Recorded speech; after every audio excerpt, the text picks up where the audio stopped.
नमस्कार। इंडियानामा लेकर हाजिर हूं मैं मिहिर रंजन।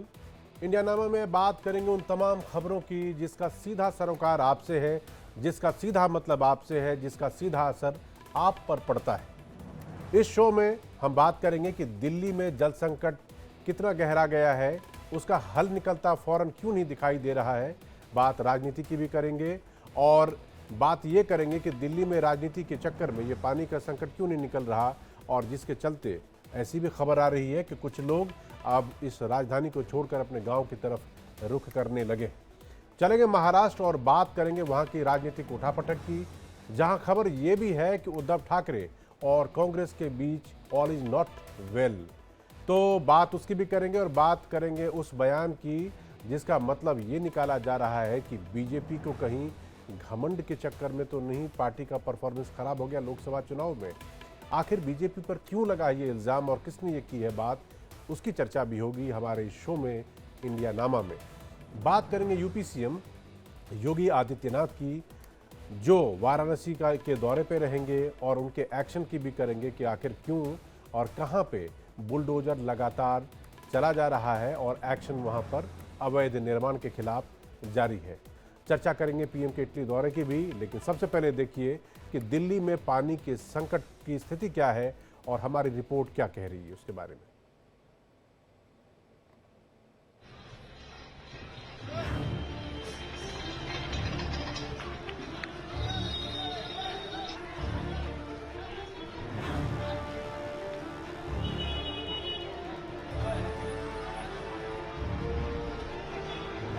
हाय रे दिल्ली, वाह रे दिल्ली।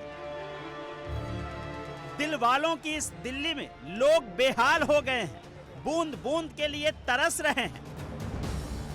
लाइन में घंटों खड़े होकर पानी मिलने के इंतजार में खड़े इन तस्वीरों को देखकर दिल्ली की दशा पर दया आती है। आलम यह है कि इस भीषण गर्मी में लोगों को 17 दिनों तक नहाने के लिए पानी नहीं मिल रहा। बहुत ज़्यादा गर्मी है यहाँ और पानी की बिल्कुल बहुत कमी है, बहुत ज़्यादा, बहुत परेशान है पानी की वजह से। बच्चों को भी स्कूल कैसे भेजें, नहा के धुला के ऐसे ही जा रहे हैं बच्चे भी बगैर नहाए धोए। हम भी बगैर नहाए धोए 8 दिन हो जाए, 17 दिन में नहाए हैं ये बच्चों के पापा, 17 दिन में नहाए, वो भी वहाँ जाकर नहाए राजू पार्क में। यहाँ पे पानी था ही नहीं बिल्कुल भी। नेताओं के गढ़ वाले इस दिल्ली में लोग पानी की किल्लत से इतने परेशान हैं कि उन्हें अपना घर छोड़कर भाग जाना पड़ रहा है। सोचिए देश की राजधानी का क्या हाल हो गया है।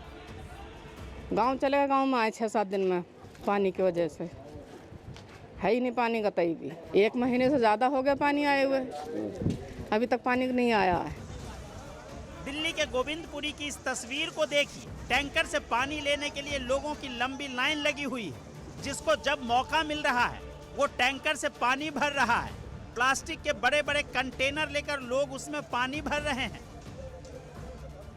दिल्ली के देवली इलाके की तस्वीरों को देखिए, कैसे लोग एक सुर में कह रहे हैं कि पानी की किल्लत है यहाँ। पानी की ज्यादा किल्लत है, बोर कम पड़ रहा है, बोर में पानी नहीं है, बोर में पानी 1 महीना 2 महीना हो गया, पानी को 2 महीना हो गया। काम का जाम है, पानी जाम है, परेशानी है, पानी बहुत है यार।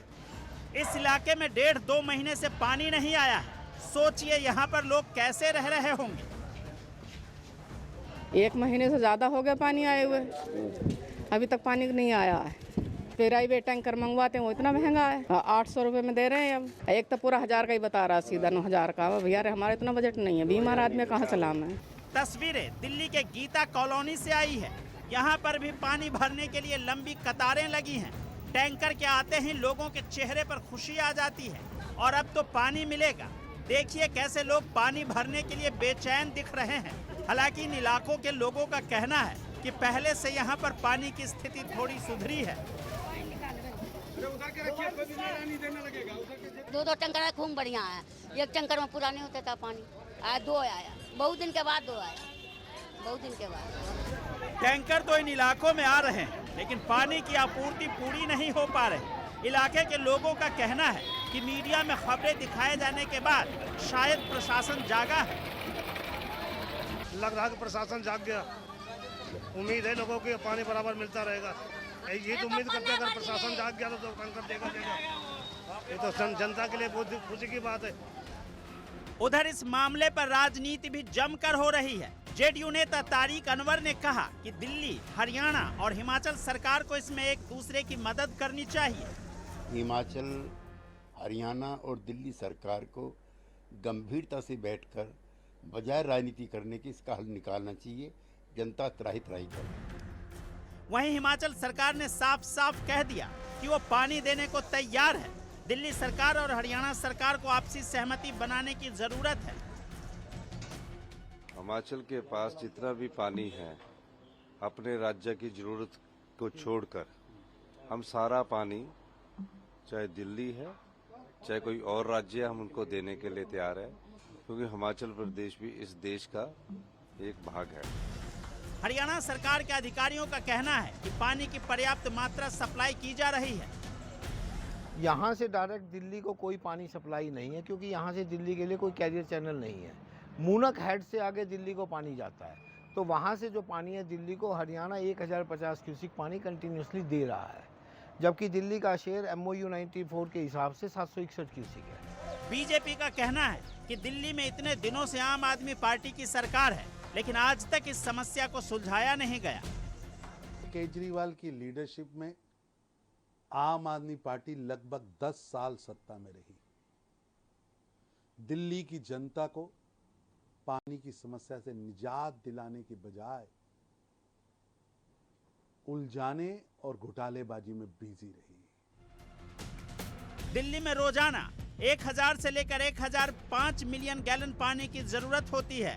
दिल्ली जल बोर्ड के करीब 1000 से ज्यादा टैंकर जो दिन भर में 6 से 8 चक्कर लगाते हैं। दिल्ली इस वक्त हर दिन करीब 50 मिलियन गैलन पानी की कमी से जूझ रही है। दिल्ली की जल मंत्री आतिशी का कहना है कि दिल्ली जल बोर्ड 250 टैंकर चलाता है। गर्मियों में ज्यादा टैंकर हायर करके जल बोर्ड अलग अलग हिस्सों में पानी पहुंचाता है। अभी हर रोज 1000 टैंकर चल रहे हैं। हर दिन ये टैंकर 8 से 10 ट्रिप करते हैं। इस हिसाब से 8 से 10 हजार टैंकर में जल बोर्ड 4 से 5 MGD पानी पहुंचा रहा है। दिल्ली की जल आपूर्ति का बड़ा हिस्सा हरियाणा से आता है और मुनक नहर से रोजाना 750 क्यूसेक पानी दिल्ली भेजा जाता है। दिल्ली की जल आपूर्ति यमुना, अपर गंगा कैनाल, भाखड़ा स्टोरेज और ग्राउंड वाटर से होती है। यमुना से 41%, अपर गंगा कैनाल से 27%, भाखड़ा स्टोरेज से 24% और ग्राउंड वाटर से 9% पानी की जरूरत पूरी होती है।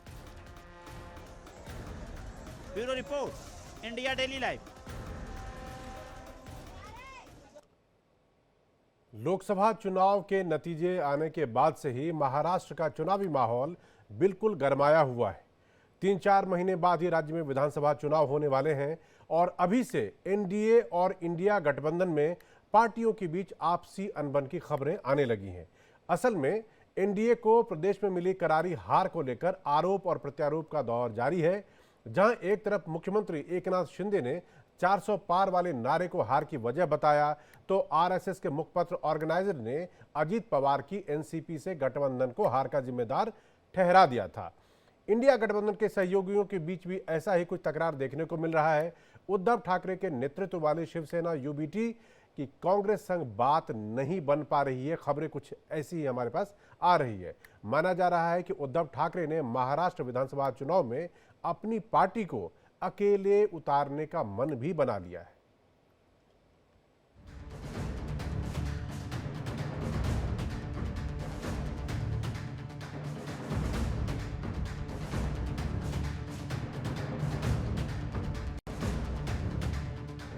महाराष्ट्र की एक सीट जीतने वाली अजित पवार की एनसीपी लोकसभा चुनाव के बाद निशाने पर है।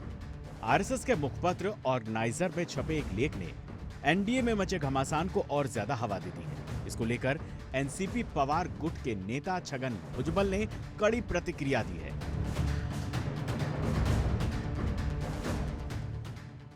उनका नाराज होना वो स्वाभाविक है, क्योंकि जब जैसे मैं विश्लेषण करता हूं कि ये क्यों हुआ, वैसे वो भी कर रहे हैं। अब मैं ये कहना चाहूँगा कि भाई 48 सीटों में हमको कितनी सीटें दी गई? 4, और 4 में जो है 2 सीट जो है वो तो जो शिरूर जो है वो शिंदे साहब का आदमी उधर आके आपको बता दें कि ऑर्गेनाइजर ने लिखा है, महाराष्ट्र में जो राजनीतिक प्रयोग किया गया उसकी जरूरत नहीं थी। एनसीपी का अजित पवार वाला गुट बीजेपी के साथ आ गया, जबकि बीजेपी और विभाजित शिवसेना के पास पर्याप्त बहुमत था। इसके आगे लिखा गया, एनसीपी में चचेरे भाई बहनों में जिस तरह की कलह चल रही है उससे शरद पवार 2-3 साल में ही फीके पड़ जाते। ऐसे में अजित पवार को लेने का अविवेकपूर्ण कदम क्यों उठाया गया? बीजेपी ने एक झटके में अपनी ब्रांड वैल्यू कम कर दी। ऑर्गेनाइजर के इस लेख पर प्रफुल्ल पटेल ने भी इशारों में आपत्ति जताई थी। ऑर्गेनाइजर के किसी भी एक व्यक्ति के व्यक्तिगत जो उनकी सूचना है या विचार है उसके बारे में हमको टिप्पणी करने की जरूरत ही नहीं है। मैं आपको स्पष्ट बताता हूं ना, मुझे तो मालूम है ना कि भारतीय जनता पार्टी, शिवसेना और हमारी एनसीपी का अलायंस आज है और अच्छे तरह से आगे टिकने वाला है। वहीं महाराष्ट्र मुख्यमंत्री एकनाथ शिंदे ने 400 वाले नारे को महाराष्ट्र में हार की एक बड़ी वजह बताया था, जिसकी वजह से लोगों के मन में एक आशंका बन गई और विपक्ष ने भी इसे लेकर झूठा नैरेटिव बनाया कि 400 पार सीट आने के बाद बीजेपी संविधान बदल देगी। पिछले 10 साल में जो मोदी जी ने काम किया, मोदी जी अभी तीसरी बार 10 साल में जो काम किया मोदी जी ने हमने देखा है, लेकिन 400 पार वाला आंकड़ा जो है उसके वजह से लोगों के दिमाग में एकदम ऐसी बात हो गई कि ये सब आगे जाके कुछ गड़बड़ होगी। लेकिन दरअसल चुनाव के बाद कांग्रेस प्रदेश में सबसे बड़ी पार्टी बनकर उभरी है और इसका असर उद्धव ठाकरे की शिवसेना पर होने की संभावना है। अब राज्य के राजनीतिक गलियारों में चर्चा ये है कि विधानसभा चुनाव में उद्धव अकेले उतरने का मन बना रहे हैं। कहा जा रहा है कि उद्धव ठाकरे की शिवसेना यूबीटी महाराष्ट्र विधानसभा में अपने दम पर लड़ने की तैयारी में जुट गई है। 2 दिन पहले उद्धव ठाकरे ने एक बैठक की जिसमें उन्होंने कहा था कि सभी 288 सीटों पर तैयारी शुरू कर दें। माना जा रहा है कि कांग्रेस और उद्धव ठाकरे की शिवसेना के बीच 3 बड़ी वजहें हैं। पहली वजह महाराष्ट्र में कांग्रेस का सबसे बड़ी पार्टी बन जाना, दूसरी वजह सांगली लोकसभा सीट पर कांग्रेस से मतभेद है और तीसरी वजह विधान परिषद में उम्मीदवारों को लेकर खींचतान। लोकसभा चुनाव के दौरान सांगली सीट को लेकर कांग्रेस और शिवसेना में तनातनी बनी हुई थी। कांग्रेस इस सीट पर दावा कर रही थी, लेकिन सीट शिवसेना को मिली। वहीं एनसीपी प्रमुख शरद पवार भी कह रहे हैं कि उनका प्रयास महाराष्ट्र पर नियंत्रण हासिल करना होगा, जिसके लिए उनकी पार्टी को इस साल के अंत में होने वाले राज्य विधानसभा चुनावों में जीत हासिल करनी होगी। शरद पवार बारामती में लोगों से मिल रहे हैं और राज्य विधानसभा चुनाव की तैयारी के बारे में बात कर रहे हैं। महाराष्ट्र की राजनीति में उभरते नए समीकरणों की संभावना आने वाले विधानसभा चुनाव में उभर कर सामने आने वाली है। महाराष्ट्र में लोकसभा चुनाव के बाद महायुति सरकार में सब कुछ ठीक नहीं चल रहा है। महायुति की सबसे बड़ी पार्टी अजित पवार की एनसीपी को सभी राजनीतिक दल टारगेट करते नजर आ रहे हैं, जिसमें आज छगन भुजबल ने सबसे बड़ा जवाब दिया। छगन भुजबल ने कहा कि हमें महज 4 सीटें मिली थी, जिसमें से 2 ही सीटों पर हम असल में लड़ पाए, तो 2 सीटों में से सिर्फ 1 सीट जीत पाए हैं। हालांकि अपनी सफाई देते छगन भुजबल नजर आए और साफ तौर पर अपने पार्टी का बचाव करते नजर आए, लेकिन जिस तरह से अनबन महायुति में चल रही है, ठीक वैसे ही अनबन महाविकास आघाड़ी में नजर आ रही है। कैमरामैन अमरीश के साथ Sandeep Chaudhary, India daily, Mumbai.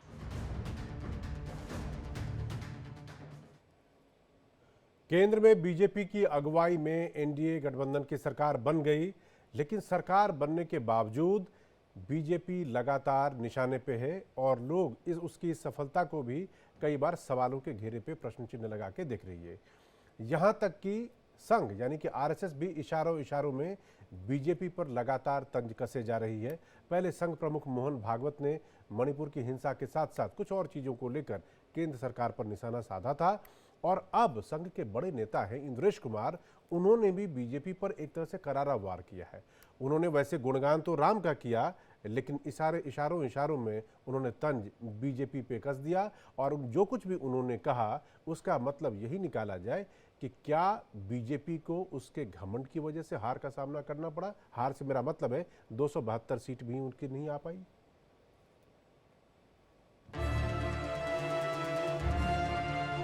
BJP और संघ के बीच जो तकरार चल रही है, दरअसल ये सब अचानक नहीं हुआ। संघ और बीजेपी के बीच 6 महीने पहले से ही दूरियां बढ़नी शुरू हो गई थी। लोकसभा चुनाव के दौरान ये दूरियां और ज्यादा बढ़ गई। इसी कारण संघ की ओर से बीजेपी पर एक के बाद एक तंज कसे जा रहे हैं। 22 जनवरी 2024 को अयोध्या में श्री राम मंदिर की प्राण प्रतिष्ठा हुई थी। इस प्राण प्रतिष्ठा समारोह को बीजेपी ने बड़े उत्सव के रूप में मनाया। भले ही भगवान श्री राम करोड़ों लोगों की आस्था के केंद्र हैं, लेकिन राम मंदिर का काम पूरा होने से पहले प्राण प्रतिष्ठा समारोह होने पर शंकराचार्यों ने ऐतराज जताया था। शंकराचार्यों का यह भी कहना था कि चुनावी फायदे के लिए बीजेपी मंदिर का निर्माण कार्य पूरा होने से पहले ही प्राण प्रतिष्ठा करा रही है। ये उचित नहीं है। पहले मोहन भागवत ने संदेश दिया और अब इंद्रेश कुमार ने। जिन्होंने राम की भक्ति की पर धीरे धीरे अहंकार आ गया, उस पार्टी को सबसे बड़ी पार्टी घोषित कर दिया। पर उसका और जो पूरा उसको मत मिलना चाहिए, जो शक्ति मिलनी चाहिए, वो भगवान ने अहंकार के कारण रोका। जिन्होंने राम का विरोध किया उनमें से किसी को भी शक्ति नहीं दी, सब मिलकर भी नंबर 1 नहीं बने, नंबर 2 पर खड़े कर दिए।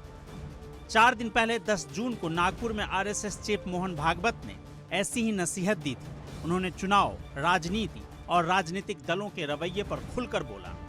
भागवत ने कहा कि जो मर्यादा का पालन करते हुए कार्य करता है, गर्व करता है, किंतु लिप्त नहीं होता, अहंकार नहीं करता, वही सही अर्थों में सेवक कहलाने का अधिकारी है। काम करने वाला उस मर्यादा का ध्यान रखता है। वो मर्यादा ही अपना धर्म है, वो मर्यादा ही अपनी संस्कृति है, जो महाराज जी ने अभी बहुत मार्मिक कथाओं से थोड़े में बताई, पूरी बताई। उस मर्यादा का पालन करके जो चलता है वो कर्म करता है, लेकिन कर्मों में लिप्त नहीं होता, उसमें अहंकार नहीं आता कि मैंने किया, और वही सेवक कहलाने का अधिकारी रहता है। आरएसएस के इस रुख पर कांग्रेस और दूसरी पार्टियों ने सियासत तेज कर दी है। कांग्रेस का कहना है कि आरएसएस को पहले बयान देना चाहिए था, अब देने से क्या फायदा। कौन गंभीरता से लेता है आरएसएस को? मोदी जी खुद तो लेते नहीं, तो हम क्यों लें? जब बोलने का समय था तब बोला होता तो सब गंभीरता से लेते। तब आप चुप रहे, सत्ता के मजे आप भी लूट रहे थे। हर जिले में, हर राज्य में आरएसएस के कार्यालय बन रहे थे, तब तो आप चुप रहे। अब जब लग रहा है कि चिड़िया चुग गई खेत, तो बोलने आ गए। कौन सुन रहा है? पहले मोदी जी सुन ले उनको, फिर हम सुन लेंगे। प्रधानमंत्री जी की कार्यशैली का एक सबसे, अगर एक वाक्य में बोलूं तो मी, माई एंड माइन, मेरा, मुझको, मुझसे। फिर वैसे व्यक्ति के समक्ष सामूहिकता की आप बात नहीं कर सकते। वो विपक्ष से संवाद नहीं करना चाहते, उन्हें विवाद ज्यादा पसंद है। इंद्रेश कुमार और संघ प्रमुख के बयान को लेकर अयोध्या के महंतों ने कड़ी प्रतिक्रिया दी है। असल में ये है, इंद्रेश जी हिंदू और मुसलमान की एकता के लिए प्रयास करते रहे, लेकिन उनका प्रयास बिल्कुल विफल हो गया। मुसलमान ने भाजपा को वोट दिया ही नहीं, लेकिन इसमें स्वयं इंद्रेश जी असफल हो गए। इसलिए वो आरोप, अपने असफल होने का आरोप भाजपा पर लगाते हैं। उसको यह कह रहे हैं कि अभिमान हो गया है। लोकसभा चुनाव के चौथे चरण की वोटिंग के बाद बीजेपी अध्यक्ष जेपी नड्डा का एक बयान आया था। तब उन्होंने कहा था कि शुरुआत में हम कम सक्षम थे, तब हमें आरएसएस की जरूरत पड़ती थी, अब हम सक्षम हैं, आज बीजेपी खुद अपने आप को चलाती है। इस बयान में बीजेपी और आरएसएस के बीच जो खींचतान चल रही थी, उसकी झलक साफ दिखी थी। Bureau report, India daily live. Indianama में यहां रुकेंगे एक छोटे से ब्रेक के लिए। ब्रेक के उस पार भी खबरें जारी।